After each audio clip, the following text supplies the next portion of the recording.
Hello friends, स्वागत है आपका विवेकानंद कोचिंग एकेडमी के यूट्यूब चैनल में।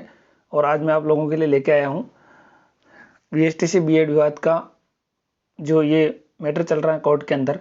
इसके अंतर्गत हमारे जो बीएसटीसी की तरफ से वकील साहब हैं विज्ञान शाह जी, उनके द्वारा कुछ महत्वपूर्ण टॉपिक पर चर्चा हुई थी। उस बारे में उन्होंने देखिए क्या बोला है।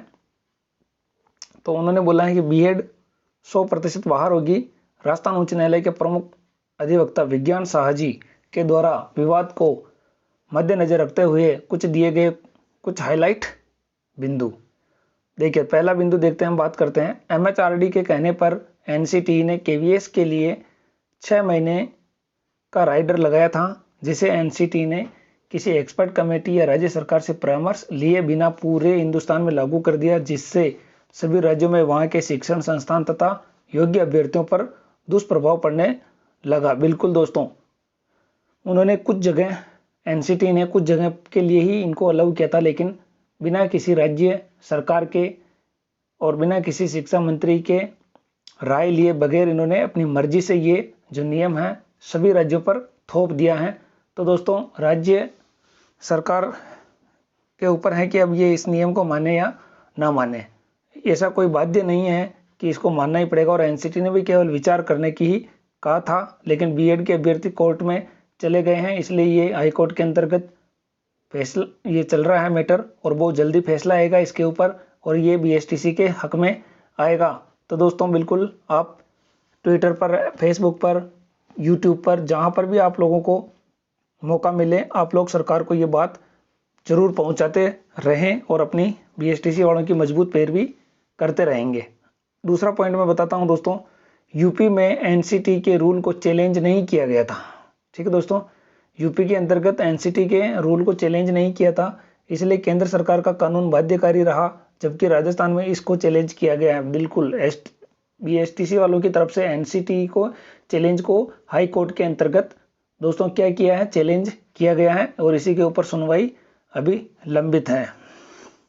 तीसरा पॉइंट दोस्तों, मुंबई की लार्जर बेंच ने साफ कह दिया है कि बीएड ना तो हायर एजुकेशन है और ना ही ट्रेंड है। बिल्कुल दोस्तों, ये जो बीएड है ये लेवल 1 के लिए बिल्कुल भी अलाउ नहीं है। ये केवल और केवल 6 to 8 लेवल 2 और सेकंड ग्रेड के लिए ही इसको अलाउ माना जाता है, और इसके बाद एमए होने के बाद इसको लेते हैं।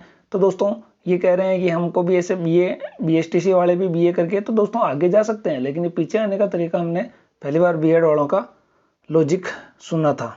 आगे बात करें दोस्तों, चौथा पॉइंट, रीट उनके लिए ली जाती है जो पात्र होते हैं।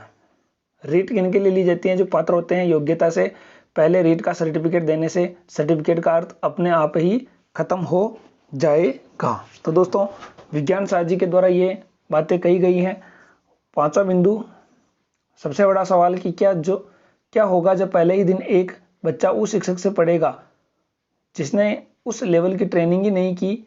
अंततोगत्वा उसके फेल होने पर वह योग्य अभ्यर्थी की एक सीट खा जाएगा तथा उसे बच्चे की नींव को भी खोखली कर देगा। तो दोस्तों, विज्ञान शाह जी ने जो ये तर्क रखे हैं बिल्कुल ये मान्य है, और इन्होंने साफ कहा है कि बीएसटीसी वाले ही लेवल 1 के लिए एलिजिबल है, क्योंकि बीएड वाला अगर बीएसटीसी के इक्वल होता तो उनको 6 महीने के ब्रिज कोर्स करवाने की जरूरत नहीं पड़ती, लेकिन बीएड वालों को 6 महीने का ब्रिज कोर्स करना पड़ेगा। इसका मतलब ये है कि बीएड और बीएसटीसी डिग्री इक्वल नहीं है, ये खुद एनसीटी ने भी माना है। और दोस्तों, मैं कहना चाहूँगा बीएसटीसी वालों को, खास तौर पर आप लोग अपने इस केस को मजबूत बनाएं और शहीद स्मारक पर ज़्यादा से ज़्यादा संख्या में पहुँचे। घर बैठे रहने से और केवल वहाँ की खबरें देखने से आप लोग बीएड वालों को बाहर नहीं कर पाओगे। इसके लिए आप लोगों को एनसीटी के खिलाफ और बीएसटीसी वालों के साथ आना पड़ेगा। सभी को अपने घर से निकलना पड़ेगा, तभी जाके अपना जो आंदोलन है वो मजबूत होगा। बाकी ये अन्याय हमारे साथ और आने वाली कई पीढ़ियों के साथ ये अन्याय चलता रहेगा। अगर अपन ने आज आवाज़ नहीं उठाई तो आने वाले जो हैं वो हमको दोष देंगे।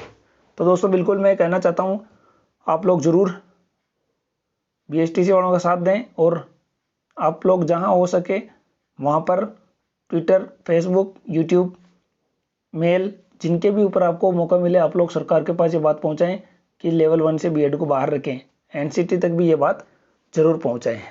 तो दोस्तों मिलते हैं अगले वीडियो में, तब तक के लिए जय हिंद, जय भारत, बीएसटीसी एकता जिंदाबाद।